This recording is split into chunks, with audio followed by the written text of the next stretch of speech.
ஆசீர்வதிக்கப்பட்ட அற்புதமான காலவேளைக்காக ஜெபிக்கிறோம். தேவகரம் கூட இருந்து இரவெல்லாம் எங்களை பாதுகாத்து பராமரித்து காலமே நீங்கள் அறிய வேண்டும் ஒருவர் என்கிற காலை ஜெபத்திலே எங்களை நீர் கொண்டு வந்ததுக்காக ஸ்தோத்திரம். வந்திருக்கிற பிள்ளைகளை ஆசீர்வதியும் விடுதலையோடு உடைய திருநாமத்தை மகிமைப்படுத்த கர்த்தர் எங்களுக்கு இரக்கம் செய்யும். சகல தடையை நீக்கப்படும் அதிசயங்களே காணப்படும்.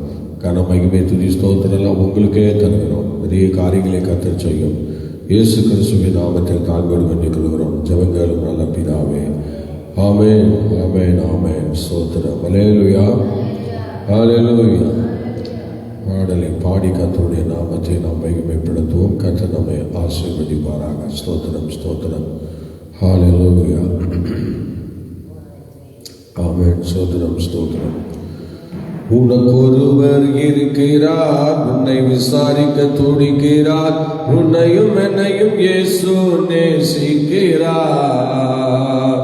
உள்ள கைகளில் வரைந்திருக்கிறார். அவர் உள்ள கைகளில் வரைந்திருக்கிறார். உனக்கொருவர் இருக்கிறார்,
கஷ்டப்பட நீங்க அவர் முன் வரவில்லை. உலகத்தில் தெய்வம் உனக்கு சொல்லி உனக்கு ஒருவர் இருக்கிறார், உன்னை விசாரித்து துடிக்கிறார், என்னையும் என்னையும் பேசு பேசுகிறார். உன்னை உள்ள கைகளில் படைத்திருக்கிறார், உள்ள கைகளில் படைத்திருக்கிறார்.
மகிமைப்படுத்துகிறோம். அல்லேலூயா.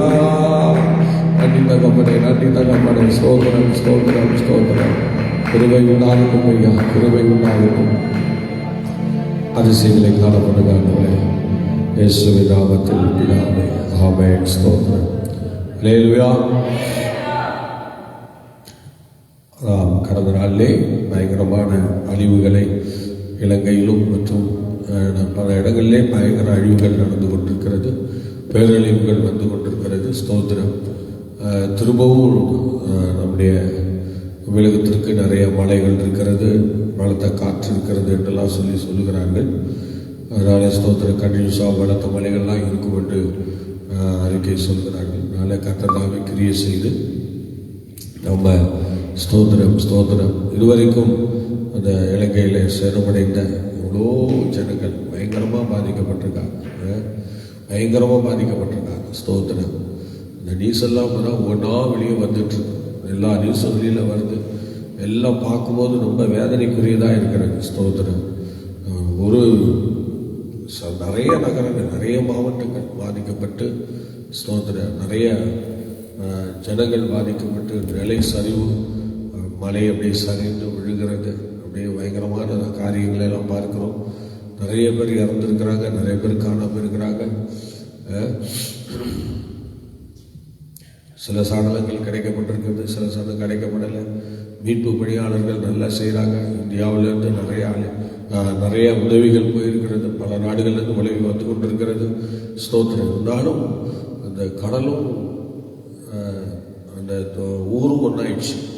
அந்த மாதிரி தண்ணி உள்ளே வந்து எது கடல் எது ஊருன்னு தெரியாமல் இருக்குது. ஏதோ அந்த மரம் செடி கொடி ஒன்று நீட்டிகிட்டு இருக்கிறதுனால தெரியுது. ஸ்தோத்திரம். அந்த அளவுக்கு பெரிய பாதிப்புகளை நம்ம ஸ்தோத்திரம் பார்த்துருக்குறோம். இவ்வளோ பெரிய பாதிப்புகளை ஸ்தோத்திரம் இந்த புயல் ஏற்படுத்தி ஸ்தோத்திரம் அநேக உயிர்களை கொண்டு போய் விட்டது. கர்த்தராமே இந்த மாதிரி அழிவுகளுக்கு தேசத்தை விலக்கி காக்கவும். இலங்கை ரொம்ப அதிகமாக அழிவை சந்தித்து வருகிறது, ரொம்ப அழிவை சந்தித்து வருகிறது. இலங்கை அடிக்கடி பேரழிவை இலங்கை சந்தித்து வருகிறது.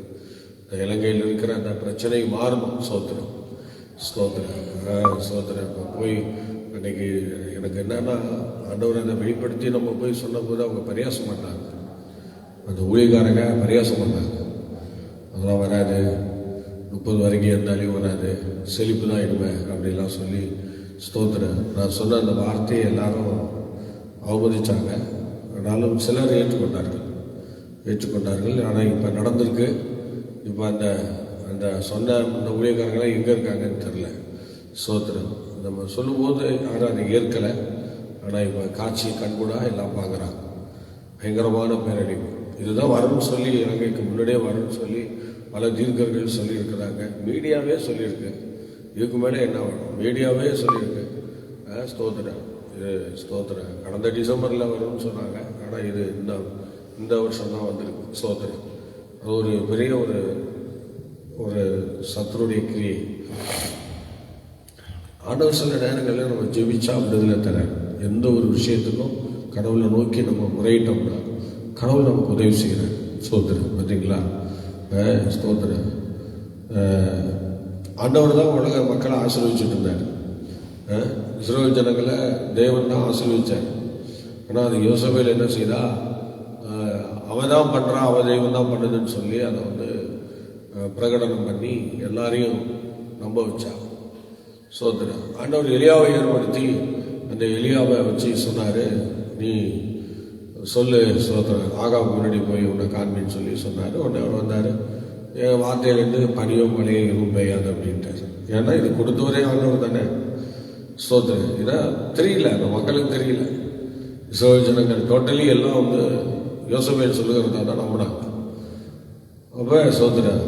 அப்போ அது காரணம் அவங்க செஞ்சுருக்கணும்னு சொல்லி பார்த்தா இல்லை.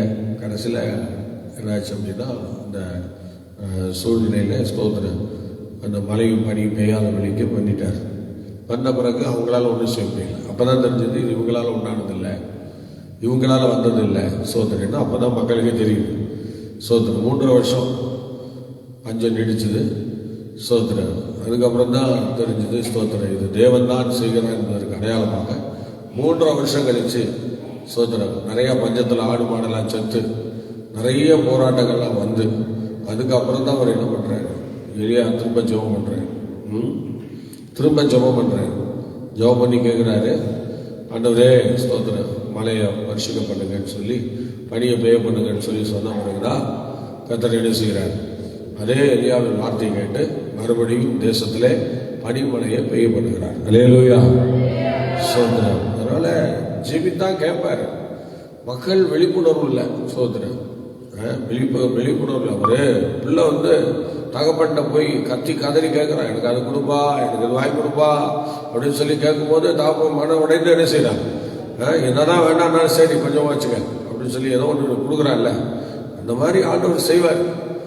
படைத்தவரை விட்டுட்டு படைத்தவைகளை நம்ம நம்புறதுனால தான் நம்ம நிறைய அழிவை சந்திச்சுட்டு இருக்கோம். சோதனை அது எவ்வளோ சொன்னாலும் புரிய மாட்டேங்குது, மக்களுக்கு எவ்வளோ சொன்னாலும் புரியல. சோதனை படைத்தவரை விட்டுட்டாங்க, படைக்கப்பட்டவைகளை என்ன செய்யறாங்க, கொண்டாடி கொண்டிருக்கிறார்கள். சோதனை அதான் பிரச்சனை. அல்லேலூயா. ஆமாம், படைத்தவரை விட்டு விட்டு படைப்புகளை ஸ்தோத்திர நம்பவும் வணக்கம் ஆரம்பிச்சதுனால தான் இவ்வளோ பெரிய கொடிய அழிவெல்லாம் வந்துட்டு இருக்கு. இதுலேருந்து நம்ம வெளியே வர்றதுக்கு என்ன செய்யலாம் என்று நீங்க தான் பார்க்கணும். அல்லேலூயா. அதனால எனக்கு அன்பான தேவனுடைய பிள்ளைகளே, சோதரம் அழிவை தடுத்துறது மனுஷனால் முடியும். இது நீங்க விசுவாசித்தால் நடக்கும், விசுவாசிக்கலைன்னா ஒன்றும் பண்ண முடியாது. அல்லேலூயா, அல்லேலூயா. ஆமா, உங்கள் விசுவாசமே, சொல்லுங்க பார்க்கலாம், உங்கள் விசுவாசமே உலகத்தை ஜெயிக்கிற ஜெயம். நீங்க என்ன நம்புறீங்களோ அதான் நடக்கும். சோதரம் உங்க நம்பிக்கை உங்க கையில. சரி, அதுக்கு நம்ம என்ன செய்யணும் படிக்க பார்க்கலாம். எந்த ஒரு விஷயத்தையும் ஆண்டோடத்துல எப்படி நம்ம மூவ் பண்ணோம் என்று பார்க்கும்போது மத்தேயு சுவிசேஷம் 18ஆம் அதிகாரம் 19ஆம் வசனம் படிக்க பார்க்கலாம்.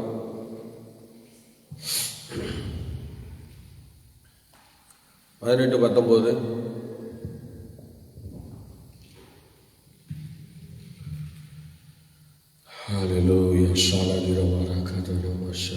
அல்லாமலோ உங்களில் 2 பேர் தாங்கள் வேண்டிக் கொள்ள போகிற எந்த காரியத்தை குறித்தாகிலும், உங்களில் 2 பேர் வேண்டிக் கொள்ள போகிற எந்த காரியத்தை குறித்தாகிலும் பூமியிலே ஒருமனப்பட்டிருந்தால், பூமியிலே நீங்கள் ஒருமனப்பட்டிருந்தால் பரலோகத்தில் இருக்கிற என் பிதாவினால், பரலோகத்தில் இருக்கிற என் பிதாவினால் அது அவர்களுக்கு உண்டாகும், அது அவர்களுக்கு உண்டாகும் என்று உங்களுக்கு சொல்லுகிறேன். அல்லேலூயா. சோதரம் பாத்தீங்களா, சோதரம் அருமையான தெய்வ பிள்ளைகளே, நீ யாரா இருந்தாலும் எவரா இருந்தாலும் பரவாயில்ல, ஆனா கர்த்தர் சமூகத்துல நீ வரும்போது அவர் என்ன சொன்னார் பாருங்க. மறுபடியும் படிக்க பார்க்கலாம். அப்படியே இருங்க, எடுத்துறாதீங்க. அல்லாமலும் உங்களில் 2 பேர், நல்லா கவனிக்கணும். ஏன்னா பெரிய குரூப்பெல்லாம் எதுக்கு கவனிக்கிறீங்க? உங்களில் 2 பேர், 2 பேர் தான் போதும். அதுக்குதான் ஆண்டவர் புருஷன் மனைவியை சேர்க்கிறார். எதா இருந்தாலும் தனியா போகக்கூடாது, தனியா இருக்கக்கூடாது, 2 பேர் தேவைங்கிறத. அதனால சில நேரங்கள்ல ஆண்டவர் நமக்கு வெளிப்படுத்துறாரு பாருங்க. தனித்து நம்மளால எதுவும் பண்ண முடியாது. அதனால எல்லாம் அல்லாமலும் உங்களில் 2 பேர், ஸ்தோத்திரம், அந்த 2 பேரை இணைச்சுதான் அங்க ஆண்டவர் வேலை செய்ய ஆரம்பிக்கிறார். ஸ்தோத்திரம், தனித்து யாரையும் அவர் நம்புறதுக்கு முடியல. ஒருத்தர் விழுந்தாலும் ஒருத்தர் எழுப்பி விடுவாங்கல்ல, அந்த ஒரு தைரியத்துல, அந்த ஒரு காரியத்துல தான் இப்ப நமக்கு நல்ல வேதம் தெளிவாக நமக்கு அறிவுறுத்துகிறது. 2 பேர் அல்லாமலும் உங்களில் 2 பேர் தாங்கள் வேண்டிக் கொள்ள போகிற, 2 பேர் ஒருபடப்பட்டவர்களா தாங்கள் வேண்டிக் கொள்ள போகிற எந்த காரியத்தை குறித்தாகிலும் பூமியிலே ஒருமனப்பட்டிருந்தால், பார்த்தீங்களா, அந்த ஒருமனங்கிறது எவ்வளவு அவசியம்னு நிறைய தெரியுதுங்க சகோதரன். சில இடங்கள்ல இவ்வளவு ஊழியர்களை நாங்க பண்றோம். இந்த ஊழியங்கள்லயே நிறைய வித்தியாசங்களை பார்க்கிறோம் சகோதரன். சில ஜனங்களோடு எங்களுக்கு ஒருமனம் இருக்காது, சில ஜனங்களோடு எங்களுக்கு ஒருமனம் இருக்கும். இந்த ஒருமனம் இருக்கிற ஜனங்களோடு சேர்ந்து செய்கிற அந்த காரியங்கள்லாம் சக்சஸ் ஆகிடும். அந்த ஒருமனம் இல்லாம திரியும் போது ஒரு பதட்ட நிலைமையில தான் எல்லாமே நடக்குது சகோதரன். எதுவுமே ஒரு இன்ட்ரெஸ்டிங்கா இல்லை, தேவசித்தன்னு சொல்ல முடியல சோதனை. ஆனா ஒருமனம் வந்த பிறகுதான் ஒரு காரியத்தை செய்யும் போது அதுல ஒரு விடுதலை கிடைக்குது சோதனை. ஏன்னா ஒருமனம் ரொம்ப அவசியங்க. இது நிறைய பேருக்கு வாழ்க்கையில இல்லை. அந்த ஒருமனம் இல்லாம சோதனை அப்படியே போறவங்க எல்லாம் அது ஒரு எதையும் சக்சஸ்ஃபுல்லாக பார்க்க முடியாது. அல்லேலூயா. சக்சஸாக பார்க்கறதுக்கு ஒரு மனம் அவசியம். சோதரம் ஒரு மனம் ரொம்ப அவசியம். உங்களில் 2 பேர் யாராவது வேண்டிக் கொள்ள போகிற காரியத்தை குறித்தா 2 பேர் ஒருமனப்பட்டிருந்தா அது ஆண்டவரால் உண்டாகும் என்று சொல்லப்பட்டிருக்கு. நிச்சயமா நடக்கும். ஒருமனப்படணும். சோதனை எந்த ஒரு விஷயத்தையும் செய்ய வேண்டுமானால் ஒருமனப்படணும். ஒருமனம் இல்லாமல் எதை நம்ம பண்ணாலும் அது நமக்கு நிலைக்காது. அதில் நமக்கு ஒரு ஆசீர்வாதம் இருக்காது. ஸ்தோத்திரம். ஆண்டவர் தெளிவாக சொல்லிட்டாரு பாருங்க. இந்த வசனத்தை நல்லா நீங்கள் எல்லாரும் சேர்ந்து படிக்க பார்க்கலாம். எல்லாரும் சேர்ந்து படிங்க. எல்லாம் எடுங்க. எல்லாரும் எடுத்துக்கொள்ளுங்க. அதுவும் பூமியில், இந்த பூமியில் நம்ம எல்லாருக்கும் ஒரு கட்டளையாக கொடுக்கப்பட்ட மாதிரி இந்த வார்த்தை வருது. நல்லா கவனிக்கணும். எல்லாம் சேர்ந்து படிக்க பார்க்கலாம். அல்லாமலும் உங்களில் 2 பேர் தாங்கள் வேண்டிக் கொள்ள போகிற எந்த காரியத்தை குறித்தாகினோம் பூமியிலே ஒருமனப்பட்டிருந்தால் பரலோகத்தில் இருக்கிற என் பிதாவினால் அது அவர்களுக்கு உண்டாகும் என்று உங்களுக்கு சொல்லுகிறேன். ஆமென். அல்லேலூயா. நாங்கள் ஒருமனப்பட்டிருந்தா நம்ம பரலோகத்தின் தேவனால் உண்டாகுங்க. அது மாதிரி கர்த்தருடைய பிள்ளைகளே, அதுவும் பரலோகம், பூமி எங்கே இருக்கு, பரலோகம் எங்கே இருக்கு. ஒருமனப்படுகிற அந்த அனுபவத்தை பூமியையும் பரலோகத்தையும் இணைக்குது பாருங்க. ஒருமனம் பார்த்தீங்களா? பூமியையும் பரலோகத்தையும் இணைக்குது. ரொம்ப ஆச்சரியமா இருக்கு பாருங்க. ஸ்தோத்திரம். ஆமா, இந்த ஒருமனம் மாத்திரம் வந்துச்சு அப்படின்னா வானமும் பூமியும் இணைக்கப்படுது, பூமியும் பரலோகமும் இணைக்கப்படுது. ஸ்தோத்திரம். இப்போ எவ்வளோ பெரிய ஒரு நல்லா திங்க் பண்ணி பாருங்க, ரொம்ப நினைச்சு பாருங்க. ஒரு பரலோகத்தையும் பூமியும் ஒன்று சேர்க்கறதுக்கு இந்த பூமியில் வேற எந்த சக்தியும் இல்லை. அந்த ஒரு மனத்துக்கு மாத்திரம்தான் இருக்கு. ஸ்தோத்திரம். எதுக்கு இருக்கு? ஒரு மனத்துக்கு. அந்த ஒரு மனம் ஆண்டவர் சமூகத்தில் நம்ம ஒரு மனமாக எந்த ஒரு விஷயத்தையும் பண்ணணும். ஒரு மனம் இல்லாமல் நம்ம எது பண்ணாலும் நமக்கு அது தோல்வி தான். ஸ்தோத்திரம். இந்த ஒரு மனத்துக்கு எவ்வளோ சக்தி இருக்கு பாருங்க. அதை புதிய மொழிபெயர்ப்பில் பாருங்களேன். ஒரு மனம்ங்கிறதுக்கு என்ன கொடுத்துருக்காங்க பார்ப்போம். புதிய மொழிபெயர்ப்பில் அதே வசனத்தை எடுத்து படிங்க. ஸ்தோத்திரம். அதில் ஒரு மனம்ங்கிறதுக்கு என்ன கொடுத்துருக்காங்கன்னு பார்க்கலாம்.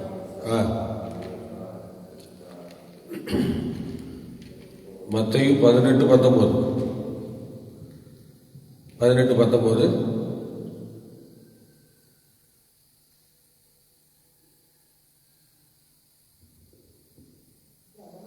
ஸ்தோத்திரம். ஸ்தோத்திரம். மண்ணுலகில் நீங்கள் பாருங்க, பூமியை என்னன்னு சொல்றாங்க? மண்ணுலகில் நீங்கள் தடை செய்பவை அனைத்தும் விண்ணுலகிலும் தடை செய்யப்படும். மண்ணுலகில் நீங்கள் அனுமதிப்பவை அனைத்தும் விண்ணுலகிலும் அனுமதிக்கப்படும் என்று நான் உறுதியாய் உங்களுக்கு சொல்லுகிறேன். இல்லம்மா, நீங்க 18-19 படிங்க. உங்களுள் இருவர் இதான் நீங்க மாத்தி படிச்சீங்க. சொல்ற பாருங்க, உங்களில் இருவர் மண்ணுலகில் தாங்கள் வேண்டும் எதை குறித்தோம் மனம் ஒத்திருந்தால். எப்படி மனம் ஒத்திருந்தால் மனம் எப்படி இருக்கணுமா? ஒத்தி இருந்தால். மனம் ஒத்தி இருந்தால் ஒத்தியா? ஒத்தி. மனம் ஒத்தி இருந்தால். மனம் ஒத்தி தானே தப்பா சொல்றானா? மனம் ஒத்தி தான். ஒத்தி நீங்க சொல்றீங்க. மனம் ஒத்தி இருந்தால் நான் தான் சொல்றேன். மனம் ஒத்தினா அந்த முத்தலை குறிக்கிறது, அப்படின்னா மூர்த்ததை குறிக்கிறது, அப்படின்னா உயர்வை குறிக்கிறது, தேறினதை குறிக்கிறது. அல்லேலூயா. மன ஒத்தி இருந்தால் அப்படின்னா அந்த மனம் ஸ்தோத்திரம் வளர்ந்திருந்தால் என்று சொல்லக்கூடிய நிலையிலே அந்த மனமொத்தி அந்த உயர்வை, அந்த ஒரு வளர்ச்சியை குறிக்கிறது. ஸ்தோத்திரம். அப்ப இந்த ஒரு மனம் என்று சொல்லுகிறது அது எதுல வருதுன்னா அது ஒரு வளர்ச்சியில வருது. சிறுபிள்ளைத்தனம் சொல்லுவாங்கல்ல, அவங்களுக்கு ஒரு மனம் இருக்காது. கொஞ்சம் அந்த முத்தி அடைந்தவர்கள் அந்த மாதிரி ஒரு சூழ்நிலைக்கு போனவங்க தான் அந்த இடத்த என்ன செய்ய முடியும்? பிடிக்க முடியும். அந்த மாதிரி ஒரு இடத்த நம்ம பிடிக்க முடியும். எல்லாத்துலேயும் கொஞ்சம் அனுபவிச்சவங்க, கஷ்டப்பட்டவங்க, நஷ்டப்பட்டவங்க, அந்த மனமுத்தி அதை தான் அவங்க அடைய முடியும். மற்றபடி எல்லாராலும் அதை செய்ய முடியாது. புதிய மொழிபெயர்ப்புல கொஞ்சம் வித்தியாசமாக கொடுத்துருக்கு. அதான் ஸ்தோத்திரம். இதுல ஒருமனப்பட்டிருந்தால், அதுல மனமுத்தி இருந்தால் ஸ்தோத்திரம். ரெண்டுக்கும் கொஞ்சம் டிஃபரெண்ட் இருக்கு. என்ன அப்படின்னா, மனமுத்தின்னா அவங்க சில அனுபவங்களை கடந்து வந்தவர்கள் என்று சொல்லப்படுகிறது. மனமுத்தின்னு சொல்லுது. ஒரு மனம் என்று சொல்லுகிறது. இது சாதாரணமா எல்லாரும் ஒரு மனமா இருக்கிற அந்த அனுபவத்தை குறிக்கிறது. ஆனால் இதுல புதிய மொழிபெயர்ப்புல கொஞ்சம் வித்தியாசமா சொல்லியிருக்காங்க. ஏன்னா மனமுத்தி இருந்தா கொஞ்சம் வளர்ந்துருக்கணும். டேலண்டை விட அது ஒரு சில விஷயங்களை கடந்து போயிருக்கணும். அப்ப அவங்களுக்கு தான் இந்த ஒருமனம் வரும். அனுபவப்பட்டவங்களுக்கு தான் இந்த ஒருமனம் வரும். அனுபவம் இல்லாதவங்களுக்கு அது வராது. சோதனை யாரையும் போய் சீக்கிரமா போய் இந்த 1ஆம் வகுப்பு பிள்ளையெல்லாம் அந்த எல்கேஜி யூகேஜி படிக்கிற பிள்ளையெல்லாம் ஒருமனம் பண்ணா சீக்கிரம் பண்ண முடியாது. ஸோ நிறைய சில அனுபவங்களை கடந்தவர்களை பாருங்களேன். அப்படியே கடந்தவர்கள் ஒரு 10வது 12வது அப்படி படிக்கும் போது அவங்கள பாருங்க, அவங்க கவனத்தை ரொம்ப செலுத்துவாங்க. ரொம்ப கவனத்தை செலுத்துவாங்க. ரொம்ப அதிகமாக கவனத்தை செலுத்துவாங்க. செலுத்தி அவங்க அப்படியே கூர்ந்து கவனிப்பாங்க. இப்போ பாருங்க, ப்ளஸ் 2 ஸ்டூடெண்ட்லாம் என்ன பண்ணுவாங்க, ரொம்ப கவனிப்பாங்க. நான் நல்ல மார்க் எடுக்கணும் அப்படின்னு சொல்லி நல்ல அருமையாக என்ன செய்வாங்க, வசனத்தை கவனிப்பாங்க, வார்த்தையை கவனிப்பாங்க. ரொம்ப அவங்களுக்கு ஒரு இன்ட்ரெஸ்டிங்காக இருக்கும். பார்த்தீங்களா, இன்ட்ரெஸ்டிங்காக இருக்கும். அல்லேலூயா. ரொம்ப ஆச்சரியமா ஸ்தோத்திரம் வார்த்தைகளை கவனிப்பாங்க. ஆனால் அது மாதிரி எல்கேஜி யூகேஜி பிள்ளை கவனிக்க மாட்டாங்க. அதான் மனம் முத்தி இருந்தால் அவங்களாம் அந்த அந்த முத்தலை, அந்த உயர்வை, சில பிரசவங்களை கடந்து போகணும். 1லேருந்து 10, 12 கடந்து போகும்போது தான் நம்ம அரசாங்க பரீட்சை வருது, கண்டிப்பாக அதில் பாஸ் பண்ணணும்னு வருது. பார்த்தீங்களா, அவங்க தேறினவர்கள். அவங்க தான் அந்த பாடத்தை ஒருமனமாக கவனிக்க முடியும். மீதி எல்லாரும் கீழே இருந்து போகிறவங்க செய்ய முடியாது, மேலே போனால் தான் செய்ய முடியும். அது மாதிரி தான் இந்த வார்த்தையை நமக்கு கொடுக்கிறது. ஆகவே என் பிரியமானவர்களே, ஒரு மனம் என்று சொல்கிறது அது ஒரு மனமுத்தி. அது ஒரு உயர்வை, சில விஷயங்களை கடந்து போனதை நமக்கு அது வெளிப்படுத்துகிறது. நீங்கள் அந்த மாதிரி சூழ்நிலையிலே இருக்க வேண்டும். சோதரன் அல்லேலூயா, சத்தமா சொல்லுங்க. அதனால ஒரு மனம் நமக்கு ரொம்ப ரொம்ப தேவை. கர்த்தருடைய பிள்ளை, இந்த உலகத்தை நம்ம என்ன செய்யணும்னாலும் ஒரு மனம் நமக்கு ரொம்ப தேவை. ஸ்தோத்திரம். நீங்க படிங்க 1 பேதுரு 3ஆம் அதிகாரம் 8வது வசனம் படிங்க.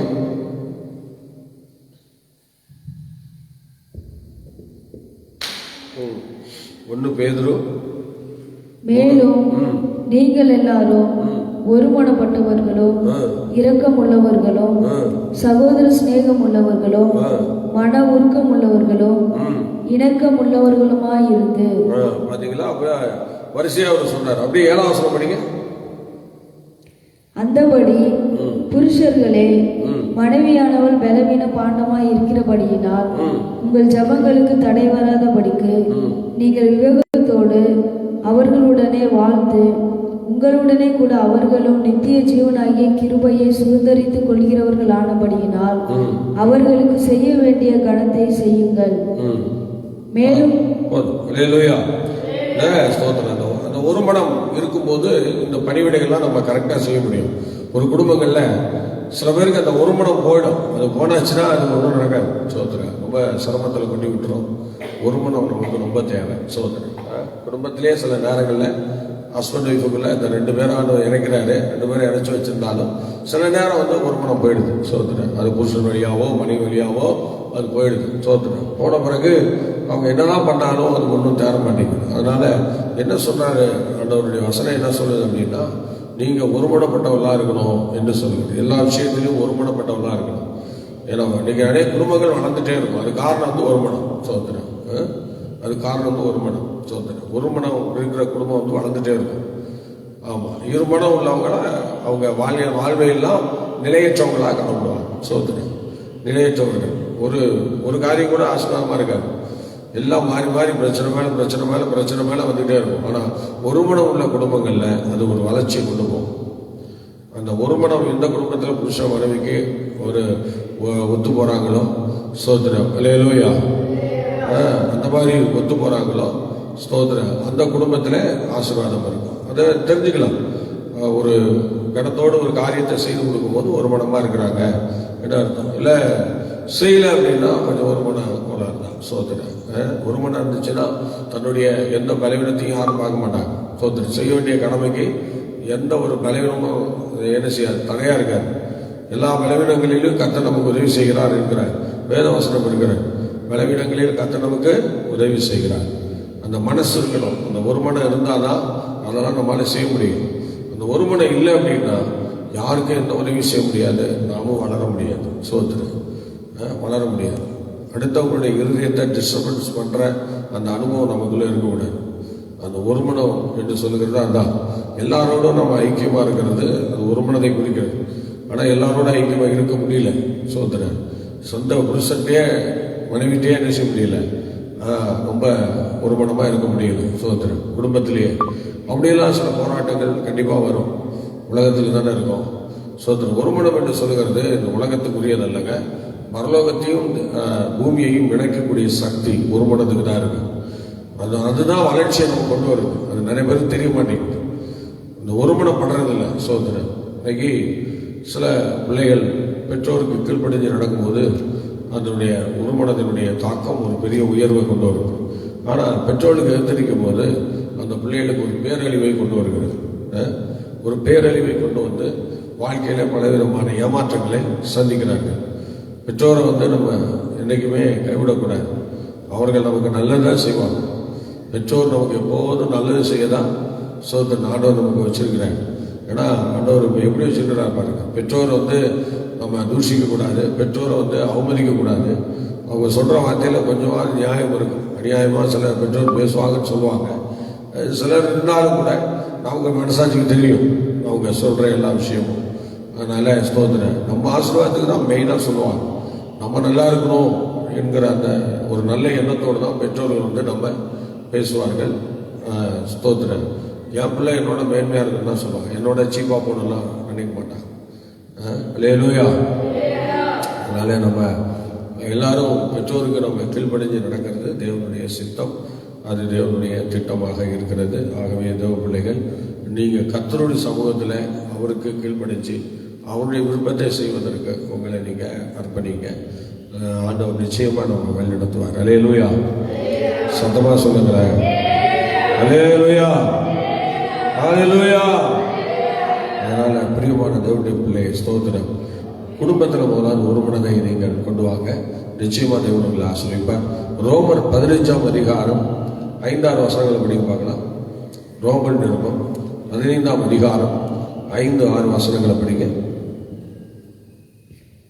நீங்கள் ஒருமனப்பட்டு நம்முடைய கர்த்தராகிய இயேசு கிறிஸ்துவின் பிதாவாகிய தேவனை ஒரே வாயினால் மகிமைப்படுத்தும்படிக்கு பொறுமையையும் ஆறுதலையும் அளிக்கும் தேவன் கிறிஸ்து இயேசுவினுடைய மாதிரியின்படியே நீங்கள் ஏக சிந்தையுள்ளவர்களாய் இருக்கும்படிக்கு உங்களுக்கு அனுக்கிரகம் செய்வாராக. சோதரம், இந்த ஒருமனம் வருவதற்கு அடிப்படையான சில விஷயங்களை ஆண்டவர் சேர்க்கிறார். பவுல் ரோம் சபைக்கு அதை பிரித்து சொல்றாரு. அழகா சொல்லி கொடுக்குறாரு. ஸ்தோத்திரம். எப்படி சொல்றாரு பாருங்க. திரும்படிங்க. நீங்கள் ஒருமனப்பட்டு நம்முடைய கர்த்தராகிய இயேசு கிறிஸ்துவை பிதாவாகிய தேவனை ஒரே வாயினால் மகிமைப்படுத்தும்படிக்கு பொறுமையையும். நல்லா கவனிக்கணும். என்ன தேவையா அதுக்கு? பொறுமை இருக்கணும். இந்த ஒருமனம் வேணுங்கிறவங்களுக்கு வாழ்க்கையில கொஞ்சம் பொறுமை இருக்கணும். ஒருமனம் இல்லாதவங்க பொறுமையை இழந்துருவாங்க.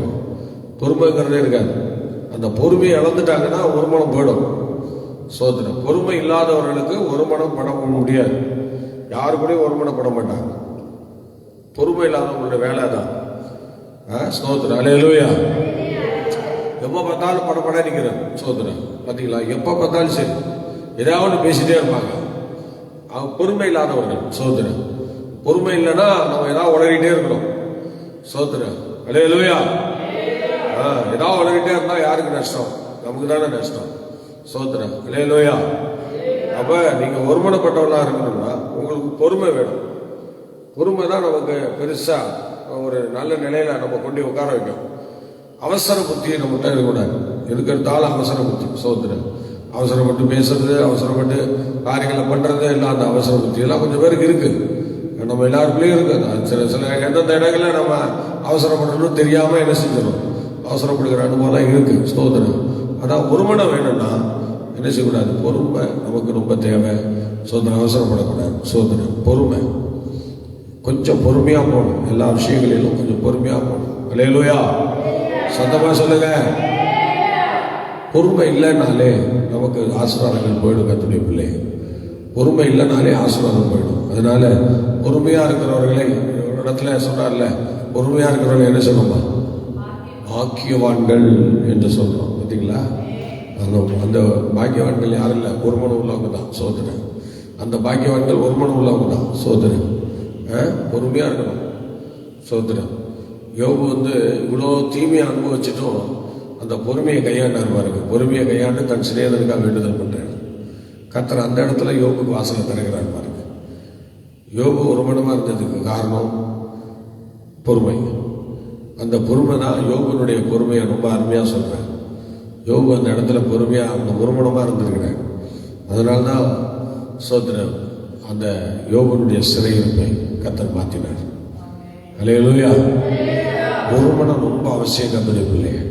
ஸ்தோத்திரம். அதனால பொறுமை. அடுத்து என்ன ஒன்று சொல்றாரு பாருங்க, ஆறுதலை அளிக்கும் தேவன். என்னது? ஆறுதலை ஆறுதல். சோதரன் பொறுமை என்று சொல்லும் ஆறுதல் இருக்கணும். இந்த ஆறுதல் இல்லாமல் சில பேர் எந்த நேரத்திலும் ஒரு கோபத்தோடே இருப்பாங்க, ஒரு ஊக்கத்தோடே இருப்பாங்க. இவங்களுக்கெல்லாம் ஒரு மனம் கிடைக்காது.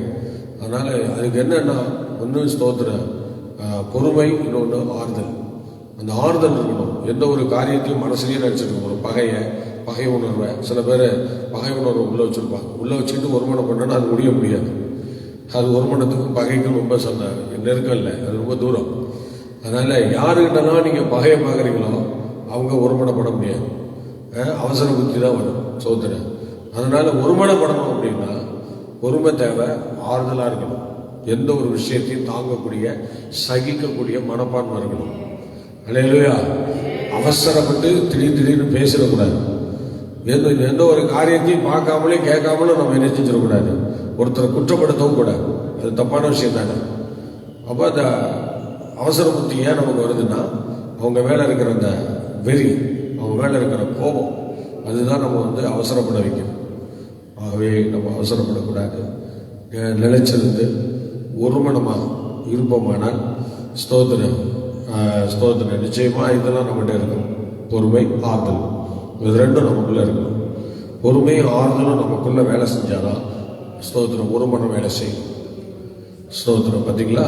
ஒருமனம் வேலை செய்யும். ஒருமனம் ரொம்ப அவசியம் தேவை. நீங்கள் ஒருமனப்பட்டவர்களாய் ஸ்தோத்திரம் எல்லா விஷயத்திலும் ஒருமனப்பட்டவங்களா இருக்கணும். ஸ்தோத்திரம். பிள்ளைகளோடு ஒருமனப்படும், புருஷனோடு ஒருமனம், மனைவியோடு ஒருமனப்படும், சபையோடு ஒருமனப்படும், ஸ்தோத்திரம் ஆண்டவரோடு ஒருமனைப்படும். இந்த மாதிரி ஒருமனம் தேவை. ஸ்தோத்திரம். நான் கரெக்டாக சொல்றாரு பாருங்க. யாக்கோபு சொல்லும்போது, இருமனம் உள்ளவன் தன் வெளியெல்லாம் நிலையற்றவனாக இருக்கிறான். அல்லேலூயா. சத்தமா சொல்லுங்க. வெளியெல்லாம் என்ன செய்யறாங்க? நிலையற்றவனா இருக்கிறான். ஸ்தோத்திரம். இன்னொரு வசனம் படிங்க. ஸ்தோத்திரம். அப்போஸ்தலர் 1:14 படிங்க. அப்போஸ்தலர் 1:14. அங்கே இவர்கள் எல்லாரும் ஸ்திரீகளோடும் இயேசுவின் தாயாராகிய மரியாளோடும் அவருடைய சகோதரரோடும் கூட ஒருமனப்பட்டு ஜெபத்திலும் வேண்டுதலிலும் தரித்திருந்தார்கள். நிறைய பேர் சொல்றோம், என்ன ஜெபமே பண்ண மாட்டீங்க, ஏன் ஜெபமே பண்ண மாட்டீங்க? என்ன சிஸ்டர் பிரேயர் பண்ண மாட்டீங்க, ஜெபம் பண்ண மாட்டீங்க, என்னத்துக்கு உங்களை இப்படியே இருக்கிறீங்க?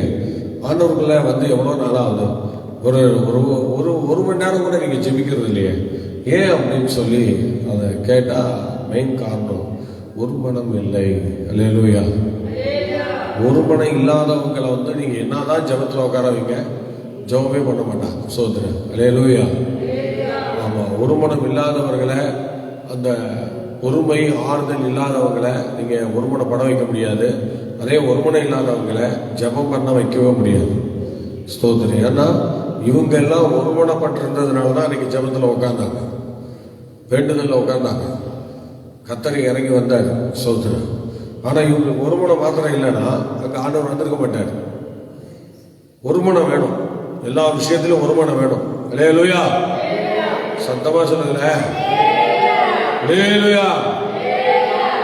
ஸ்தோத்திரம். ஒருமனம் இல்லைன்னா நம்ம கதி எப்படிங்கிறத நல்லா தெரிஞ்சுக்கணும். ஒருமனம் இல்லைன்னா ஆண்டவருக்கு நமக்கும் பரலோகத்துக்கும் நமக்கும் எந்த விதமான ஐக்கியமும் இருக்காது. ஆனால் ஒருமனம் எங்கே இருக்கோ அங்கதான் பரலோகத்துக்கும் பூமிக்கும் ஒரு ஐக்கியத்தை நம்ம ஏற்படுத்துகிறோம். அதனால ஸ்தோத்திரம். இங்கே சீசர்கள் இயேசுவின் தாயாகிய மரியாளும் எல்லாம் ஒருமனப்பட்டவனா ஜெபங்களிலும் வேண்டுதல் தரித்திருந்தார்கள். ஸ்தோத்திரம். எவ்வளோ அருமையாக சொல்லுது பாருங்க. அப்போ ஜெபிக்கிறவங்க ஒருமனப்பட்டிருக்காங்கன்னு அர்த்தம். ஸ்தோத்திரம். என்னதான் இருந்தாலும் ஜெபிச்சாதான் ஒருமனம். கர்த்தர் சொல்றாரு பாருங்க, போய் வீட்டில் காத்திருங்கன்னு சொன்னார்ல, வந்துட்டாங்க பாருங்க எல்லாம். கர்த்தருடைய வார்த்தைக்கு கீழ்ப்படிஞ்சு வரதாங்க ஒருமனம். வந்துட்டாங்க, போய் காத்திருங்கன்னு சொன்னாலும் வந்துட்டாங்க பாருங்க. எல்லாரும் காத்திருக்க வந்துட்டாங்க. எல்லாம் வந்து இப்போ காத்திருக்காங்க. இயேசு தாயோட மரியாளோட சீசர்கள் வந்து எல்லாம் காத்திருக்காங்க. ஸ்தோத்திரம். ஏன்னா அவங்க ஒருமனம் இருந்துச்சு, அதனால வந்தாங்க. ஆமாம், ஆனால் ஒருமனம் இல்லைன்னா அங்கே ஆண்டவர் வரமாட்டார் பாருங்க. அவங்க ஒருமனத்தினுடைய அந்த தாக்கம் ஒரு பெரிய மகிமை. அந்த நாட்களில் பரிசுத்த ஆவியானவர் இறங்கினார்.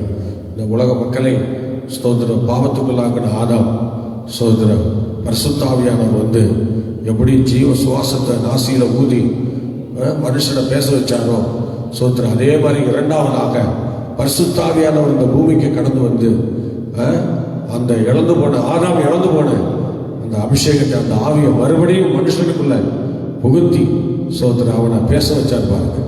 அந்நிய பாஷை அடையாளத்தோடு ஆண்டவரோடு பேச வச்சார் பாருங்க. ஸ்தோத்திரம். அவன் எப்படி ஆதாம் ஜீவ சுவாசத்தை நாசியில ஊதுனதோ அவன் எழுப்பி உட்கார்ந்து கர்த்தரோடு பேச ஆரம்பித்தானோ, அதே மாதிரி இங்க ஆவியானவரை பெற்ற உடனே ஆண்டவரோடு பேச ஆரம்பிக்கிறாங்க. ஸ்தோத்திரம். அவருடைய பாஷையில ஆண்டவருடைய பாஷையில பேச ஆரம்பிக்கிறாங்க. அவருடைய ரகசியங்களை பேச ஆரம்பிக்கிறாங்க. பேச ஆரம்பிச்சு ஆண்டவரை மயப்படுத்துறாங்க. அதுக்கு மெயின் காரணம் அது ஒருமனம். ஸ்தோத்திரம். ஒருமனம் இருந்ததுனால இரண்டாம் ஆரம்பமாகிய இயேசு கிறிஸ்து மூலமாக அந்த பரிசுத்த ஆவியானவரை இந்த உலக மக்களுக்கு ஆண்டவர் கொடுத்து திரும்பவும் அந்த ஜீவ சுவாசத்தை ஹல்லேலூயா மக்களுக்கு கொடுத்து ஹல்லேலூயா அந்த ஆவியை கொடுத்து பேச வச்சார். ஹல்லேலூயா. ஒரு மண்ணை பேச வச்ச தெய்வம் இப்போ மண்ணு மாதிரி இருந்த மனுஷனை இன்னைக்கு பேச வச்சார். இன்னைக்கு அந்நிய பாஷை அடையாளத்தோடு இன்னைக்கு ஆண்டவரோடு நம்ம பேசிட்டு இருக்கோம். அதுக்கு மெயின் காரணம் ஒருமனம். நீங்கள் ஒருமனம் இருந்துச்சுன்னா எதை வேணாலும் நீங்கள் சாதிக்கலாம். ஆனால் ஒருமனம் வேணும். ஒருமனம் மெயினாக நமக்கு வரணும்னா என்ன செய்யணும்? நமக்குள்ள பொறுமை, ஆறுதல், இது நமக்குள்ள வரணும். ஆறுதலாக இருக்கணும். எந்த ஒரு விஷயத்தையும் கோபமாக எடுத்துக்காம சாந்தமாக எடுத்துக்கணும். சோதரன். பொறுமையாக இருக்கணும். சோதரன். கோபிக்கிறதுக்கு பொறுமையாக இருக்கணும். தாமதமாக இருக்கணும். எடுக்கிறதாலும் கோபம் வரக்கூடாது. கோபத்தை மட்டுப்படுத்தணும். ஸ்தோத்திரம். கர்த்தர்தாமே நம்ம ஆசீர்வதிப்பாராக. எல்லாரும் ஒப்பு கொடுத்து ஜெபம் பண்ணுவோம். ஆண்டவரே, எங்களுக்குள்ள அந்த ஒரு மனதை கட்டளையிடும் ஆண்டவரே. சொல்லுங்க பார்க்கலாம். எல்லாரும் சொல்லுங்க. ஆண்டவரே, எனக்குள்ள அந்த ஒரு மனதை கொடுங்க ஆண்டவரே. அந்த ஒரு மன ஒற்றுமை ஆண்டவரே, அந்த ஒரு மனம் எனக்குள்ள நீடிப்பதற்கு எனக்கு தேவையான பொறுமை, அந்த ஆறுதல் எங்களுக்குள் உண்டாகட்டும் ஆண்டவரே. ஸ்தோத்திரம், ஸ்தோத்திரம், ஸ்தோத்திரம். ஹல்லேலூயா, ஹல்லேலூயா, ஹல்லேலூயா. ஆண்டவரே, நீ கிருபை தந்து வழி நடத்துங்கப்பா. பரிசுத்த ஆவியானவர் கிரியை செய்யுங்க ஆண்டவரே. தேவ ஆவியானவர் எங்களுக்கு உதவி செய்யுங்க ஆண்டவரே. ஆண்டவரே, ஸ்தோத்திரம், ஸ்தோத்திரம். தொடர்ந்து எங்களை வழி நடத்துங்கப்பா ஆண்டவரே. ஸ்தோத்திரம், ஸ்தோத்திரம். வசனத்தை கேட்டு விட்டு விடாமல் நாங்கள் பிடித்துக் கொள்கிறவர்களாக எங்களை மாற்றுங்க ஆண்டவரே. எங்களை ஒருமனப்படுகிறவர்களாக எங்களை மாற்றுங்க ஆண்டவரே. அதிசயங்களை காணப்படுது. எல்லா மகிமையும் கடத்தி உங்களுக்கே தருகிறோம். ஆசீர்வதி இயேசுவின் நாமத்தில் பிதாவே. ஆமென், ஆமென், ஆமென். Okay, God bless you. கர்த்தர் உங்களை ஆசீர்வதிப்பாராக. மீண்டும் நாளை காலை 5 மணிக்கு சந்திப்போம். கர்த்தர் நடத்துவார்.